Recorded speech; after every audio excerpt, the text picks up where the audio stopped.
El emperador hace una pregunta al guía Lacoste. 8. Así que aquella mañana el emperador estaba contento. Hacía bien. Hacía bien. El plan de batalla que había concebido, como ya hemos podido verlo, era efectivamente admirable.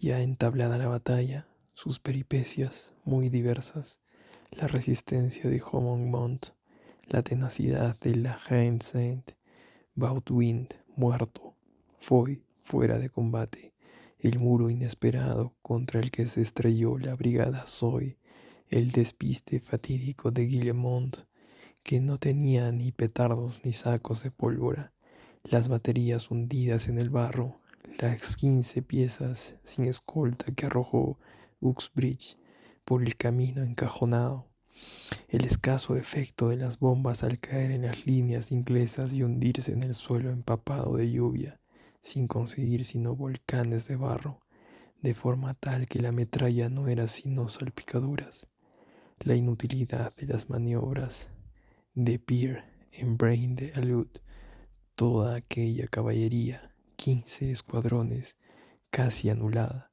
el ala derecha inglesa mal hostigada, el ala izquierda mal abordada, el extraño malentendido de Ney que concentró, en vez de escalonarlas, las 4 divisiones del primer cuerpo, 27 filas de ancho por frentes de 200 hombres expuestos así a la metralla, el espantoso boquete de las balas de cañón en aquellas masas, las columnas de ataque desunidas, la repartición, la repentina aparición por el flanco desembocada de la batería lateral, Bourneus, Doncelot, Duriet en situación comprometida, Quiot repelido, el teniente Vieux, ese Hércules que venía en la escuela politécnica, herido en el momento en que se derribaba a hachazos la puerta de la Saint,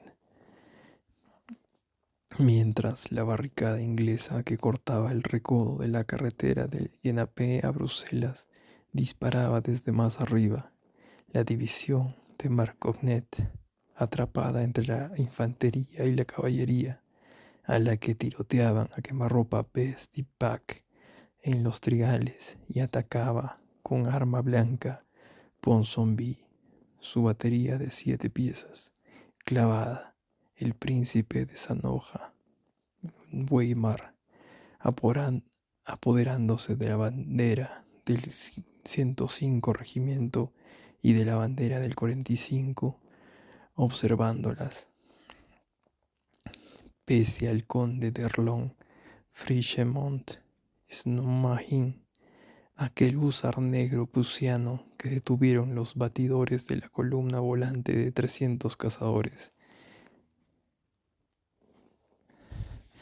que iban a la descubierta entre Ware y Plancenoit, y las cosas intranquilizadoras que contó aquel prisionero, el retraso de Gruch, los 1500 hombres muertos en menos de una hora en el huerto de frutales de Haumont, los 1800 hombres abatidos en menos tiempo aún alrededor de la Haine Saint, todos esos incidentes tormentosos que pasaron como las nubes de la batalla por delante de Napoleón, apenas si le turbaron la mirada y no ensombrecieron aquel rostro imperial de la incertidumbre.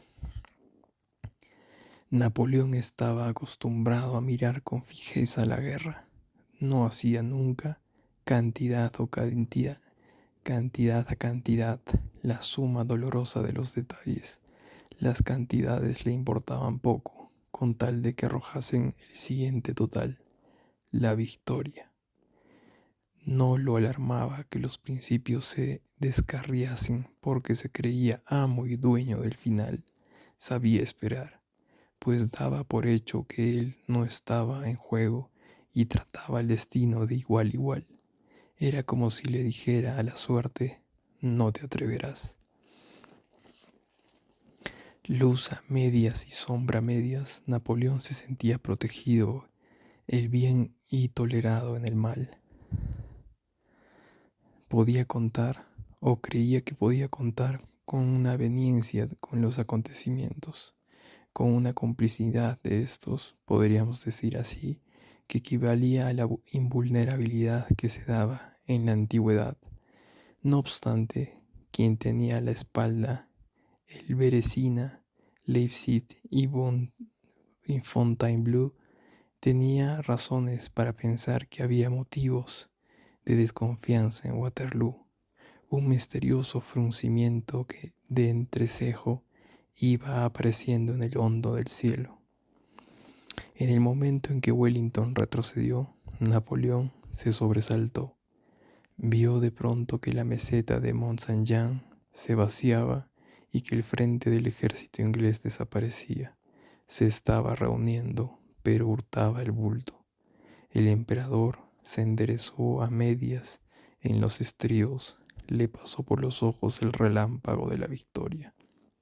Wellington, acorralado contra el bosque de Soignes y destruido, era Francia derribando definitivamente Inglaterra. Era vengar Crecy, Pointers, Malpaclet, Ramillies. El hombre de Marengo borraba a Cincourt. El emperador entonces, meditando sobre la terrible peripecia, paseó por última vez el catalejo por todos los puntos del campo de batalla. Su guardia, detrás de él, con el arma en posición de descanso, lo observaba desde abajo con algo parecido a una creencia religiosa. Él meditaba, examinaba las vertientes, tomaba nota de las cuestas, escudriñaba el bosquecillo, el sembrado de centeno, el sendero. Parecía estar contando todos y cada uno de los matorrales. Miró con cierta intensidad las barricadas inglesas de las dos calzadas, unos dos montones altos de árboles cortados, la de la calzada de Genappe por encima de la de Ensign, armada con dos cañones, los únicos de toda la artillería inglesa que tuvieran a la vista la parte del fondo del campo de batalla, y la de la calzada de Nibbles, donde relucían las bayonetas holandesas de la brigada Chas. Se fijó cerca de esa barricada, en la antigua capilla de Saint-Nicolas, pintada de blanco, que está en el recodo de la trocha que va hacia Braine-l'Alleud. Se inclinó y le habló a media voz al guía Lacoste. El guía hizo con la cabeza una seña negativa, pérfida seguramente.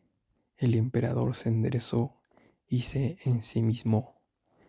Wellington había retrocedido. Bastaba con rematar ese retroceso para aplastarlo. Napoleón se dio la vuelta de forma brusca y envió a una estafeta a París a rienda suelta para que anunciase que la batalla estaba ganada. Napoleón era uno de esos genios de los que nace el trueno. Acababa de dar con su rayo. Ordenó a los coraceros de Milhaud que tomasen la meseta de Mont Saint-Jean.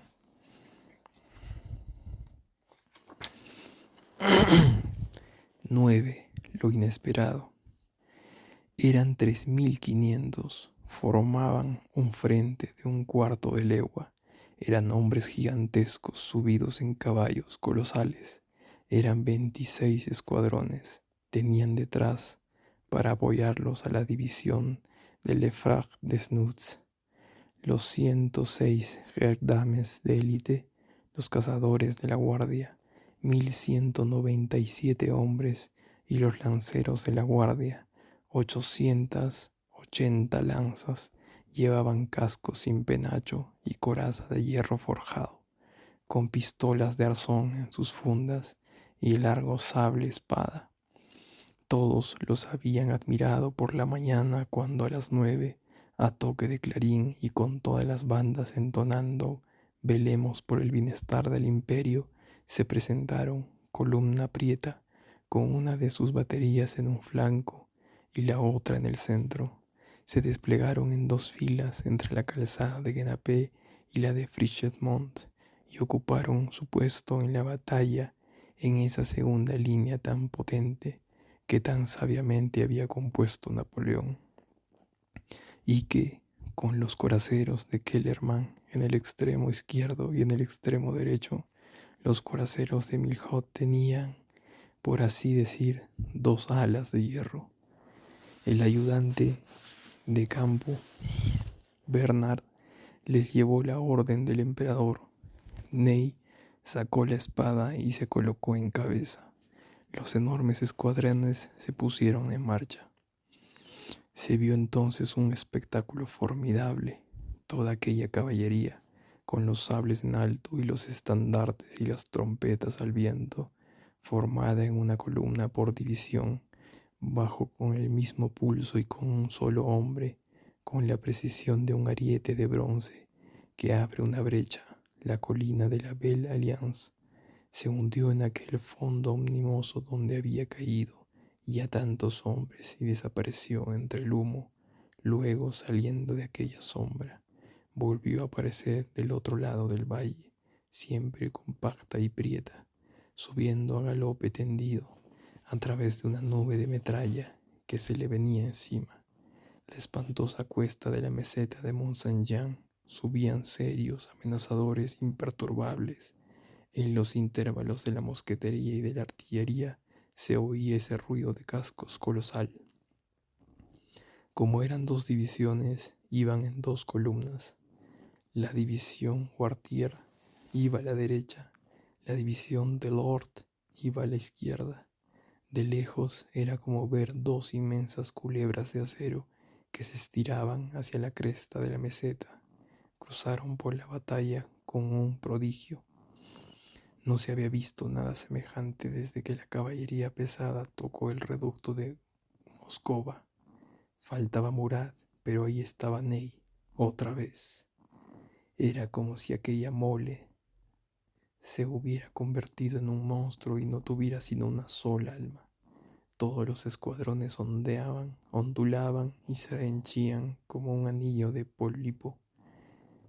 Se los divisaba entre la humareda dilatada que se desgarraba acá y allá, una mezcolanza de cascos, gritos, sables, brincos tormentosos de las grupas de los caballos entre los cañones y las fanfarrias, tumulto disciplinado y terrible, y por encima las corazas como las escamas que cubren la hidra. Estos relatos parecen de edades pasadas. Seguramente algo semejante a esta visión salía en las remotas epopeyas órficas que hablaban de los hombres caballo, los antiguos hipántropos, esos titanes de rostro humano y pecho ecustre, cuyo galope escaló el Olimpo, horribles, invulnerables, sublimes, dioses y bestias. Curiosa coincidencia numérica. 26 batallones iban a recibir a 26 escuadrones. Detrás de la cresta de la meseta, a la sombra de la batería, emboscada, la infantería inglesa, formada en 13 cuadros, 2 batallones por cuadro, y en 2 líneas, 7 en la primera y 6 en la segunda, con la culata echada al hombro, apuntada a cuando iba a llegar serena, muda y quieta, esperaba. No veía a los coraceros y los coraceros no la veían. Oía cómo subía esa marea de hombres, oía cómo crecía el ruido de los 3000 caballos, el galope alterno y simétrico de los cascos al galope tendido, el roce de las corazas, el entrecorchar de los sables y una especie de ráfaga fuerte y feroz. Hubo un silencio ominoso. Luego, de repente, una fila larga de brazos en alto que blandían sables apareció por encima de la cresta, y los cascos y las trompetas y los estandartes y 3000 caras con bigotes grises que gritaban ¡Viva el emperador! Aquella caballería irrumpió toda ella en la meseta y fue como si apareciera un terremoto. De repente aconteció un acontecimiento trágico. A la izquierda de los ingleses, a nuestra derecha, La cabeza de la columna de coraceros se encabritó por un clamor espantoso. Al llegar al punto culminante de la cresta, desenfrenados, entregados a su furia y a su carrera exterminadora hacia los cuadros y los cañones, los coraceros acababan de vislumbrar entre ellos y los ingleses un foso, una fosa. Era el camino encajonado de O'Higgins. El momento fue espantoso. Allí estaba el barranco, inesperado, abierto, cortado a pico bajo las patas de los caballos, de 4 metros de profundidad entre los dos taludes. La segunda fila empujó a la primera y a la tercera empujó a la segunda. Los caballos se encabritaban, se echaban hacia atrás, caían sobre la grupa, resbalaban con las 4 patas en el aire, machacando y desbaratando a los jinetes. No había forma de retroceder. Toda la columna no era ya sino un proyectil. La fuerza adquirida para aplastar a los ingleses aplastó a los franceses. El barranco inexorable no podía rendirse hasta que estuviera lleno hasta arriba. Los jinetes y los caballos cayeron por él revueltos, destrozándose mutuamente, convirtiéndose en una sola carne en ese abismo. Y cuando la fosa estuvo llena de hombres vivos, los demás los pisotearon y pasaron. Casi una tercera parte de la brigada Dubose se desplomó en ese abismo. Aquí empezó a perderse la batalla. Una tradición oral, exagerada por descontado, cuenta que 2000 caballos y 1500 hombres quedaron sepultados en el camino encajonado de O'Higgins. Esta cifra incluye seguramente todos los demás cadáveres que arrojaron a ese barranco al día siguiente del combate. Dejemos constancia de paso de que la brigada Dubose, tan funestamente castigada, fue la que 1 hora antes, cargando por su cuenta, se había apoderado de la bandera del batallón de Lunenburgo. Napoleón, antes de ordenar aquella carga de los coraceros de Milhaud, había examinado el terreno, pero no había podido ver ese camino encajonado que no hacía ni una arruga en la superficie de la meseta. No obstante, le había llamado la atención y puesto sobre aviso la capillita blanca que marca el recodo de la calzada de Nivelles, y probablemente preguntó al guía Lacoste por la eventualidad de un obstáculo. El guía le contestó que no. Casi podría decirse que de aquel movimiento de cabeza de un campesino salió la catástrofe de Napoleón. Iban a surgir otras fatalidades. ¿Era posible que Napoleón ganase aquella batalla? Contestamos que no. ¿Por qué? ¿Debido a Wellington? ¿Debido a Blücher? No. Debido a Dios. Bonaparte, vencedor en Waterloo, no entraba ya en las reglas del siglo XIX. Se estaba preparando otra serie de hechos en que ya no había sido sitio para Napoleón. La mala voluntad de los acontecimientos llevaba mucho tiempo anunciándose. Ya era hora de que cayera un hombre tan dilatado.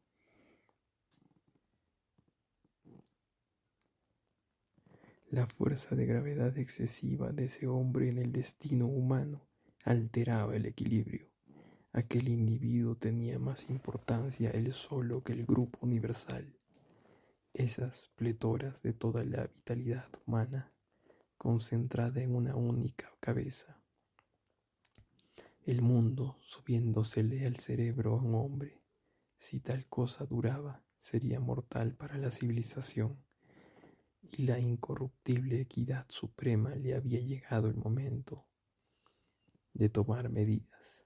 Posiblemente los principios y los elementos de los que dependen las gravitaciones regulares, tanto en el orden moral cuanto en el material, estaban quejosas. La sangre que humea, la falta de espacio en los cementerios, las madres deshechas en llanto son alegatos temibles. Cuando la tierra padece una sobrecarga, hay misteriosos gemidos de la sombra que el abismo oye. A Napoleón lo habían denunciado en el infinito y había quedado decidido que caería.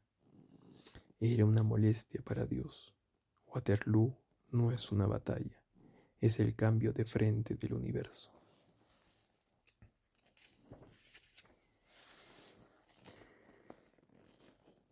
Puta, qué bueno que es este libro, creo. 10. La meseta de Mont Saint-Jean.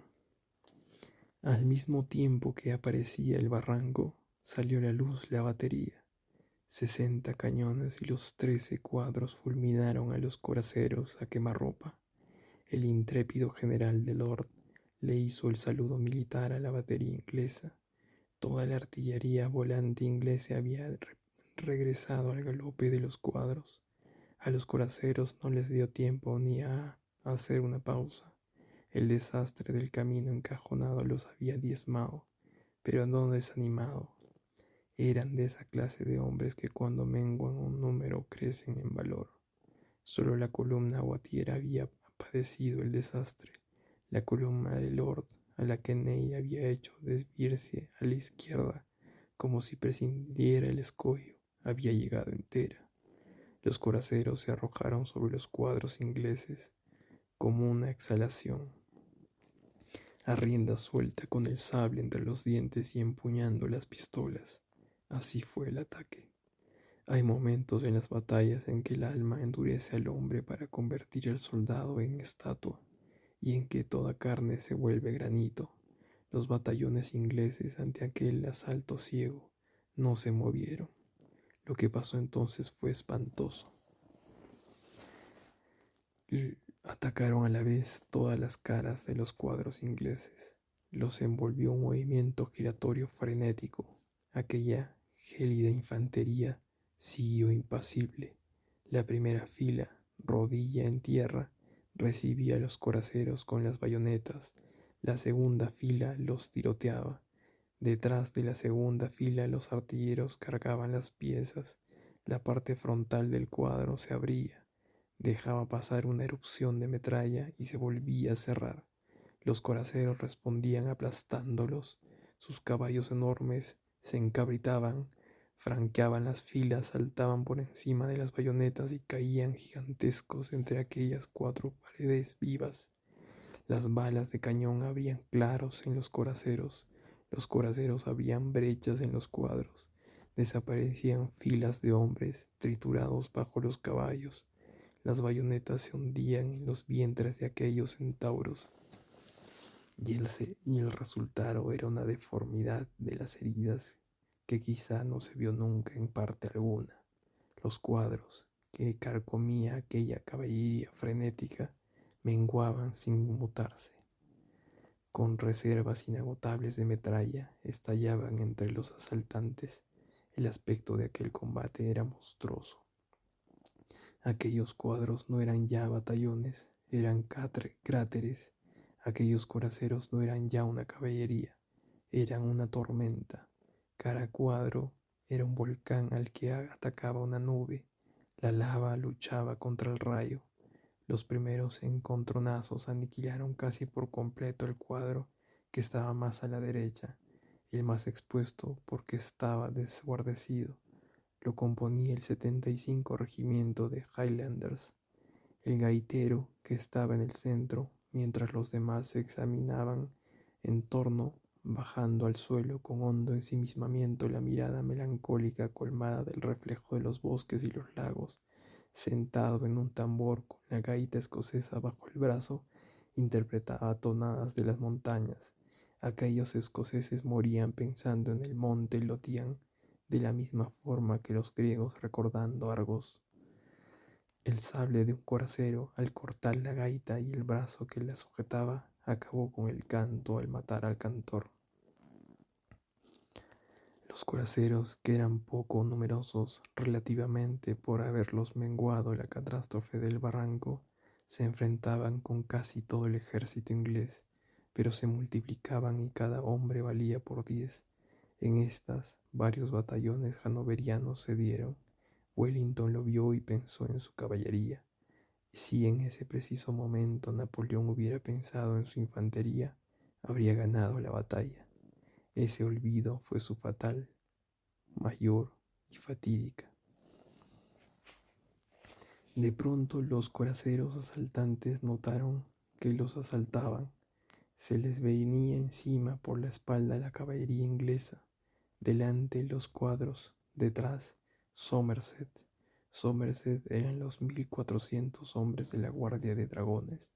A la derecha de Somerset estaba Domberg, con la caballería ligera alemana, y a la izquierda Tripp, con los carabineros belgas y los coraceros, a quienes la infantería y la caballería atacaban por el flanco y por la cabeza, por delante y por detrás. Tuvieron que atender a todo. ¿Qué les importaba? Su esencia era el torbellino, su valentía se volvió indecible. Tenían detrás a mayor abundamiento la batería, que no dejaba de tronar. Solo algo así podría haber herido a esos hombres por la espalda.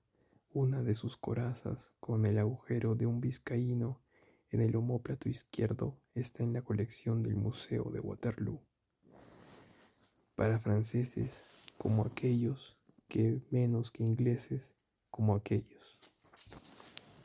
Aquello no era ya una refriega, sino una oscuridad, una furia, un arrebato vertiginoso de almas y valentías, un huracán de espaldas claras. En un abrir y cerrar de ojos los 1400 dragones de la guardia se habían quedado en 800. Fuller, su teniente coronel, cayó muerto. Ney acudió con los lanceros y los cazadores de Lefebvre de Nubes. Los coraceros se apartaban de la caballería para volver a la infantería, o mejor dicho, toda aquella turba formidable luchaba entre sí sin excluir a nadie. Los cuadros seguían resistiendo. Hubo 12 asaltos. A Ney le mataron en 4 ocasiones a los caballos en que cabalgaba. La mitad de los coraceros se quedó en la meseta. Aquel combate duró 2 horas. El ejército inglés quedó muy dañado. No cabe duda de que si no los hubiera debilitado en el primer impacto el desastre del camino encajonado, los coraceros habrían dado el traste con el centro y decidido la victoria. Aquella caballería extraordinaria dejó petrificado a Clinton, que había estado en Talavera y Badajoz. Wellington, vencido mucho más que a medias, mostraba una admiración heroica. Decía por lo bajo: sublime.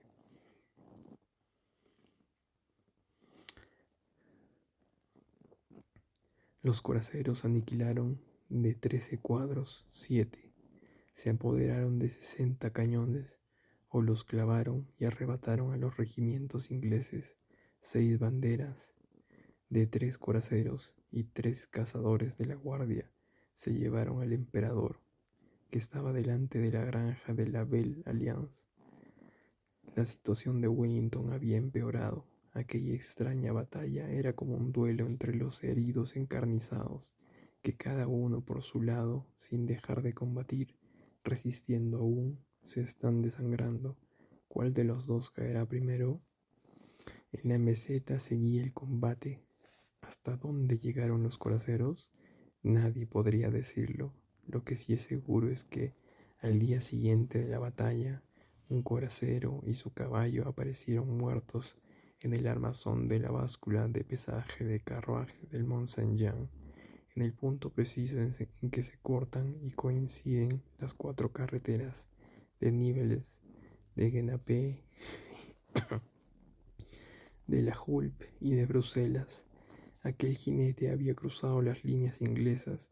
Uno de los hombres que hallaron el cadáver vive todavía en Mont Saint-Jean. Se llama De Haas. Tenía la salsón 18 años. Wellington notaba el declive. Se acercaba la crisis. Los coraceros no habían tenido éxito en el sentido de que no habían hundido el centro. Todo el mundo era dueño de la meseta, pero por eso mismo no era de nadie. Y en última instancia seguía siendo en su mayor parte de los ingleses. De Wellington eran el pueblo y la llanura culminante, de Ney solo la cresta y la cuesta. Por ambas partes era como si hubieran echado raíces en aquel suelo fúnebre, pero el debilitamiento de los ingleses parecía irremediable. La hemorragia de ese ejército era espantosa. Kempt, en el ala izquierda, pedía refuerzos. No los hay, respondía Wellington. Que luche hasta que lo maten. Casi en ese mismo momento, coincidencia singular que retrataba el agotamiento de ambos ejércitos, Ney le pedía infantería a Napoleón, y Napoleón exclamaba: «¡Infantería! ¿Y de dónde quiere que la saque? ¿Qué quiere, que la fabrique?». No obstante, el más enfermo era el ejército inglés. Las acometidas furiosas de aquellos grandes escuadrones de corazas de hierro y corazones de acero habían hecho trizas a la infantería. Algunos hombres alrededor de la bandera indicaban la posición de un regimiento. Batallones había que no tenían ya al mando sino a un capitán y a un teniente. Habían destruido casi la división de Alten, tan maltratada ya en Le Haine-Saint. Los intrépidos belgas de la brigada de Van Cluz cubrían los sembrados de centeno a lo largo de la carretera de Nimes. No quedaba casi nada de aquellos granaderos holandeses que en 1811, incluidos en España en las filas francesas, combatieron contra Wellington, y en 1815, unidos a los ingleses, combatían contra Napoleón. La pérdida de oficiales era considerable. Lord Hughes, quien al día siguiente dispuso el entierro de su pierna, tenía la rodilla destrozada. Por el lado francés, en la lucha de los coraceros, había quedado fuera de combate Delord, Liridier, Colbert, Nob, Travers y Blancard. Pero por el lado inglés, Alten estaba herido, Barne estaba herido, Delancey estaba muerto, Wagner estaba muerto, Homneda estaba muerto, todo el Estado Mayor de Wellington estaba diezmado, e Inglaterra llevaba la peor parte de aquel sangriento equilibrio. El segundo regimiento de la Guardia de a pie había permitido 5 tenientes coroneles y 4 capitanes y 3 banderas. El primer batallón del 30º de infantería había perdido 24 oficiales y 112 soldados del 79 de montaña. Tenía 24 oficiales heridos, 18 oficiales muertos, 450 soldados muertos. Los húsares hanoverianos de Cumberland, un regimiento entero, a cuya cabeza iba su coronel, Hack, al que más adelante juzgaron y repusieron, había dado media vuelta ante la refriega y huían por el bosque de Soignes, sembrando el desbarajuste hasta las Bruselas. Los carros, los transportes de municiones, el bagaje y los furgones repletos de heridos, al ver a los franceses, ganaban terreno y se acercaban al bosque, se metían en él a toda prisa. Los holandeses, a quienes herían los sables de la caballería francesa, gritaban «¡Alarma!». Desde Bertcoucou hasta Groenendael, abarcando casi 2 leguas en dirección a Bruselas, se agolpaban, según cuentan testigos que aún viven, los fugitivos. Fue tal el pánico que llegó la noticia hasta el príncipe de Conde de Malinas y hasta Luis XVIII en Gante, dejando aparte la escasa reserva escalonada detrás de la ambulancia establecida en la granja de Mont-Saint-Jean y de las brigadas Vivian y Vandeleur que flanqueaban el ala derecha. A Wellington no le quedaba ya caballería. Muchas baterías estaban en el suelo, desmontadas. Estos hechos los reconoce Seaborg y Pringle. Exagerando el desastre, llega a decir que del ejército anglo-holandés no quedaba ya sino 34.000 hombres. El duque de Hierro conservaba la serenidad. Pero tenía los labios blancos. El comisario austriaco, Vincent, y el comisario español, Alava, que presenciaban la batalla desde el Estado Mayor inglés, opinaban que el duque estaba perdido. A las 5 Wellington sacó el reloj y lo oyeron susurrar esta frase misteriosa: «Blücher o la noche». En ese mismo momento fue cuando una línea lejana de bayonetas brilló por las elevaciones de la zona de de Brichenmont. Aquí llega la peripecia de este drama gigantesco.